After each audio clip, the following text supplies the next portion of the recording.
You know how sometimes you just fall in love with a certain author and you can't quite put your finger on why?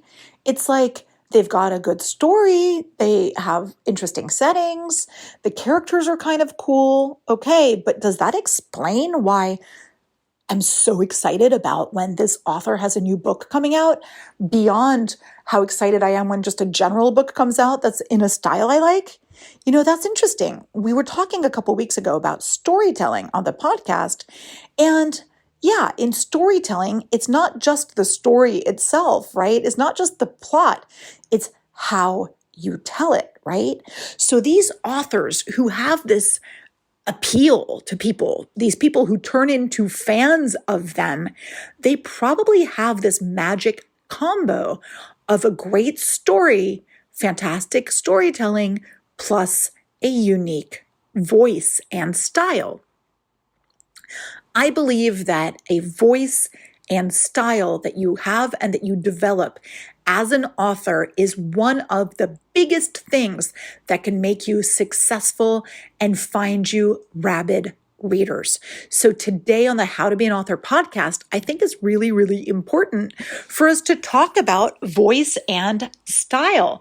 It's not discussed as often as things like plot are, but I think is really crucial. So we're going to be talking about what is voice and style in your writing? Why is it so important that you find your specific own original voice and style? What does voice and style impact?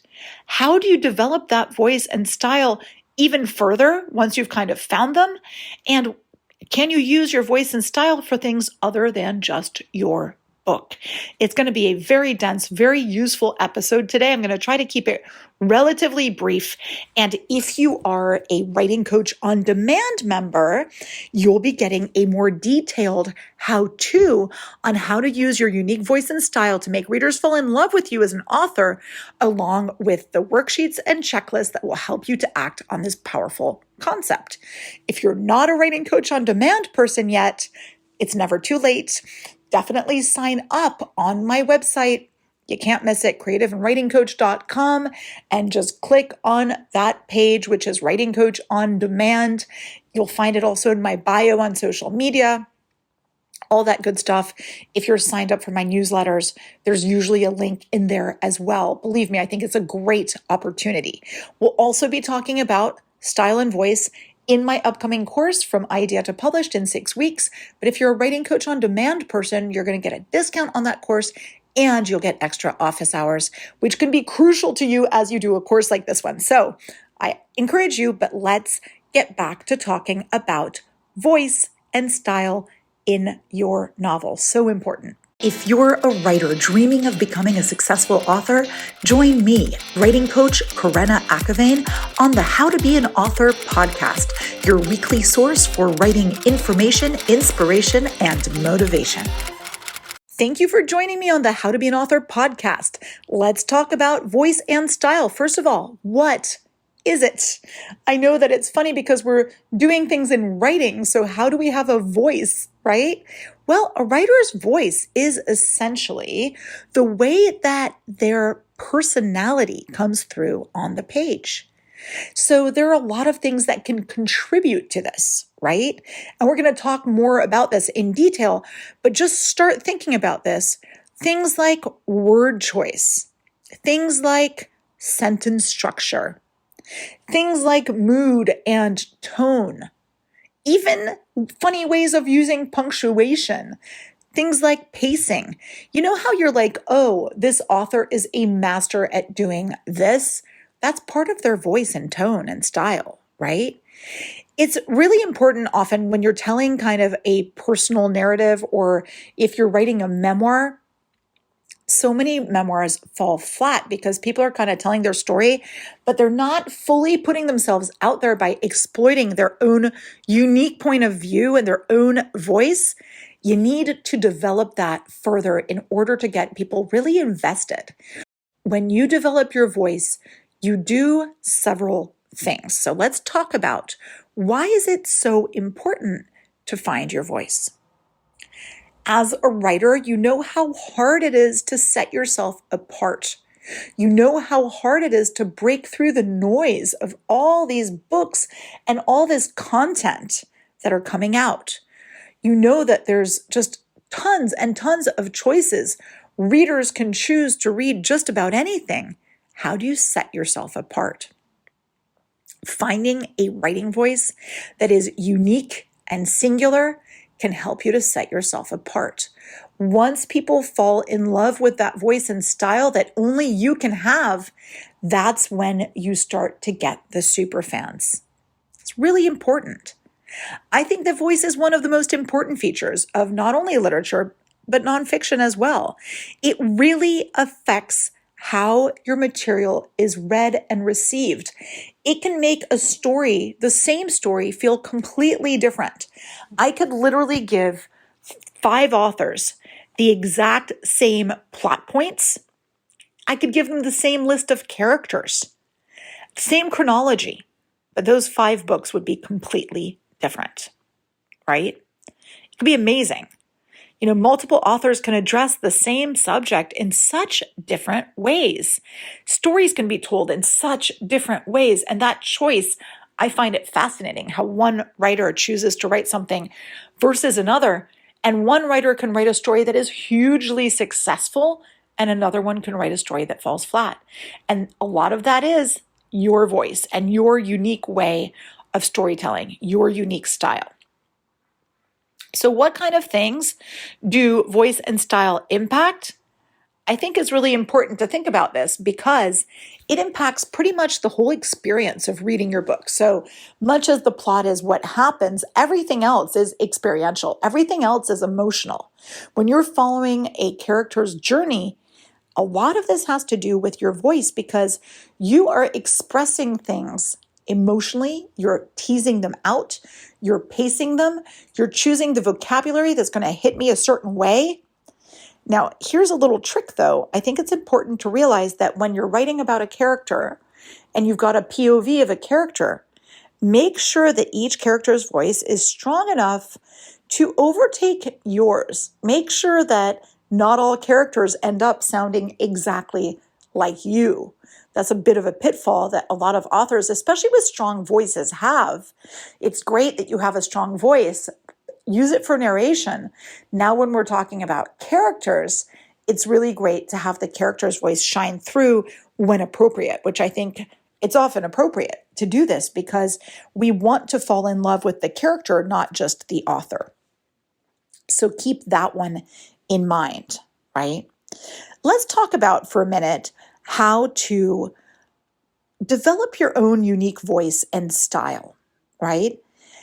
This is really, really crucial. And I think that so many authors stick to thinking about things like, do I use colloquialisms? What's my level of vocabulary? What kind of reader am I talking to? And do I communicate with that specific reader effectively? Am I aligned with who my audience is? All of these things, of course, are crucial and are good to think about. But let's think about things like, where are you from? Are you a regional writer? Is it appropriate for you to inflect your book with these regional colloquialisms that are going to enrich it? Or is that going to clash with what's going on in your book? Right? Think about, is there some kind of theme that you're really trying to push forward for a very specific reason because it touches you personally, or it's some opinion or some thesis that you have that you're dying to share with your reader and with the world? Think about the why, right? Think about your why and think about what you want to express and how you want to express it. What kind of people do you want to express it to? I think that's really important. There are lots of writers who, start each book as a new entity. They will have one book that's first person. They'll have another book that's third person. They'll experiment with different moods and styles, things like that. But some very successful authors will decide that they're going to pick one style and stick to it. That means that your reader knows that every book of yours they pick up, they have that opportunity to find something that is similar to the thing that they read before from you. And that way they are having their expectations met. And it makes it very satisfying because you're like, wow, I'm going to hear this voice again. I'm going to experience this style again that I really, really like. You know how some authors, you can read a few pages of their work and it's just so identifiable who is writing? I mean, Hemingway was one of those writers that, pretty impossible to mistake his writing for anyone else's. It's cool if you can achieve something like this. Now, don't do it at the expense of comprehension, right? Don't make things so stylistic that the style takes over. That's what I was saying too with, the characters. Make sure they're not taken over by your voice, but definitely having kind of a manifesto as to what your voice is and picking that style and sticking to it, and having like specific rules that you use that impact your word choice or your sentence structure. That's going to be really interesting. That's going to establish your voice as an author. Some authors are going to write novels that are heavy on the action, and they are masters at writing battle scenes, for example, or they're masters at describing physicality in some ways, or they're masters of the beautiful description. Some authors specialize in kind of zooming in and then zooming out. The readers who love these books are looking for this. They are starting to make rules in their head of, oh, this author does these beautiful descriptions. If in the next book you're not doing the same beautiful descriptions because you've decided that you're going to jump to a new style, fair enough for you, but you've got a reader who might be disappointed or might be surprised. Right? If you write something in this very like colloquial way, and then your next book is super academic, that's going to also surprise your reader. So this is one of those things where, I have a few pen names and I have different genres, voices, moods, and styles for these different pen names. Kind of interesting. I chose more than just subject matter. It's more of a stylistic thing so as not to confuse my readers in any way. Another place where the writer's voice really shines through is in dialogue. Some authors are masters of dialogue and they just write this dialogue that's very incisive, that's very kind of, rat-tat-tat, direct. Some make it a little bit more mysterious, but I love it when you can just expect a certain type of dialogue from an author. That's kind of cool, right? But also, like, what's the balance of dialogue in your book? Do you have narrative that's driven by dialogue with less narration, or is it, the opposite? Is that true? And honestly, I think that finding your own voice, I think having said all of these things, I suddenly feel like, wow, this feels like it's a little bit high pressure. Finding your voice takes time. Finding your voice takes experimentation. It takes practice. I think that it takes radical honesty. Like, know who you are. You are not like any other author. When you write something, you're saying it in your own way. And I think that doing some experimentation with writing in different styles just to see what feels good, it's no use trying to make yourself fit into this box that you don't naturally fit into. Now, there's always ambition and being like, I want to be a better writer with a better vocabulary, for example.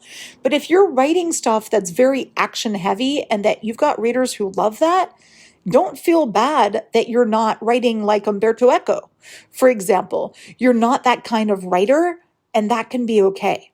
So practice and be honest and be like, how do I really care about saying this thing? And what is important for me to say? What is important for me to communicate with my reader? And how am I going to do that best in a way that I can sustain? Because that's the thing in a writing career, is that you sustain, first of all, how many books you write, and you sustain that voice if possible. You sustain that passion with storytelling that only you have in your way. And that's what makes your career successful over time. So let's think about some of these elements that really make up the voice in writing, because I think we need to dig down a little bit deeper on which elements really can impact the voice. So the first thing is, the diction, the choice of words, the rhythm, basically, things that are chosen to communicate to a particular effect. So some authors are a little bit more academic. Some authors choose very simple words. Some authors choose incisive words. Some authors choose words that have certain sounds. Some authors, you feel like their work is meant to be read out loud versus other authors where you really want to look at the page. Some authors, their work is poetic, even within poets. Think about how word choice is so different amongst different poets. It can be the same thing with novel writers. Now, another interesting thing is what is used to develop your story? So in writing group, I got the opportunity to listen to so many authors, and it was really great because the feedback is always so interesting as well. And even when I would read some of my own stuff as an example, I would get this interesting feedback that I didn't even realize. So one of my readers in the writing group, and also actually a few of them, would be like, wow, I really like how you have these very unique physical details of things that your characters are feeling that express how they're feeling emotionally, and you really slow it down and break it down, and it becomes very visceral. And I was like, wow, that's such a great piece of feedback. And that's something now that I search at, like, I want to develop it when I write because I feel like that's part of my unique voice. I had other writers who'd be so good at writing characters who are self-reflective, for example, or so good at establishing a scene with a couple lines, or so good in taking ideas from the micro level to the macro level, or so good at world building and making things really complete. This is really cool. I love that each writer is different. So are you fact-based? Are you observation-based? Are you somebody who is highly logical? What kind of examples are you looking at? What kind of details do you see when you're writing? I have a friend who's a painter, and when she writes scenes, so much of her description is about light and color and composition. I love that. I imagine how an author who loves to cook or an author who loves gardening, I imagine how they would write something, because I think that those things bleed into our writing, and I think it's a really great opportunity to be unique, right? What's your imagery like? How can you make your representations of experiences, especially sensory experiences, how can you make them super vivid and convey this emotion and suggest these ideas in your own unique way? Some people say that it's way easier to inject voice into first person narrative versus third person, and that's fair enough. You can decide that that's the case. I don't know if that's always particularly true, but if that's what works for you, use that in your experimentation. How are you going to find that voice? Is it easier for you to do first person rather than third? Or is your voice found in those little asides or in the narration? That's also something that can definitely happen. So now that we've found our voice and that we've kind of put a finger on what it is, and finding your voice, another way you can do this is that you can ask your beta readers, say, hey, how would you describe my own unique voice? I think that once you've found that unique voice, it's really good to be able to reinforce it a little bit. So that's definitely what we're talking about in the on-demand part. How to use it, right? How to push that voice a little bit more so that it's not over the top exaggerated, but so that our voice is easier for a reader to put their finger on and be like, this is what I really like about this book. That's really, really interesting. But for the rest of you who are not in Writing Coach on Demand, how do we use our voice and style for things other than just our book? Well, you know that writing, and this is the thing that a lot of writers find really painful, but except for those of us who have these massive publishing deals where we are conventionally published and that we started writing so long ago that our platform's already established, for many of us, writing is just a tiny part of the job. The bigger part is promotion, creating an offer platform, creating content, querying, writing promotional stuff. All of that is really, really important. And you can definitely use your own voice and style for that, right? Like, think about this. If your style is super gothic, if you create a mood that's kind of mysterious and dark, and that's your style, and, that's the theme of a lot of your work, your author platform can reflect that. And so let's think about your website. Your website can be pretty dark and mysterious, right? Think of the fonts, think of the colors, think about the kinds of things you choose to share in your content marketing. Or if you've got, let's say you've got a TikTok account. If your style's super gothic, create a more gothic character for yourself as an author. I've created this alter ego pen name person on TikTok for myself, and she is a bit of an old socialite. She's somebody who comes from money, who's lost all her money, and it's a character. And that's the mood of what she's talking about. All of those books for that alter ego are about things that happen in high society, but also from a fish out of water context. So it's very appropriate to that. So think about how you can playfully use your voice in your author platform. Do you have a sense of humor? Is that part of your voice? You can make funny TikTok videos that show you and your sense of humor as an author, or you can write fun emails to your mailing list, right? Any communication you're going to make, inflect them with humor, or inflect them with that sense of wanting to share information or that academic tone, right? All of those things, these are things that your fans expect from you. They're all the happier if your communications with them on all different levels and the content that you put out, they're going to be thrilled if that goes along with your voice. Also, if you're known for something, for some, like, let's say you have these pithy quotes you're always making, things that people really appreciate because you say things that are kind of funny, or a catchphrase or a way of saying things. You can always create merchandise on your site, and people can really appreciate that once they are a fan of yours.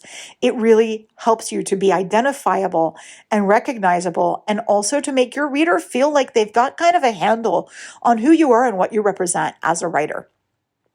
And finally, when you're writing a query letter or even a press release, you want to inflect those with your unique style and voice. It's a missed opportunity if you don't. It's better for agents, publishers to know who you are. Or if you're being interviewed on a podcast or for a magazine, make sure your voice shines through, because if not, that is a missed opportunity. If an interview doesn't really portray you as you are in all your uniqueness and quirkiness, you've lost an opportunity. So don't forget about that style, that voice, that tone. It is crucial to who you are as a writer and to how your book is and how it's received. I hope this was helpful. I think it kind of is. If you let it sink in, I think that it's something that you can definitely use to really enrich your writing and really enrich your writer platform.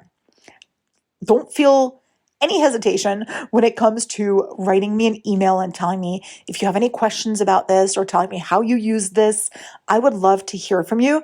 And again, if you're in Writing Coach on Demand, book an office hour with me and we can talk about whether your voice is coming through in your writing and how we can actually really kind of polish that and use that voice more. I think that'll be really, really great.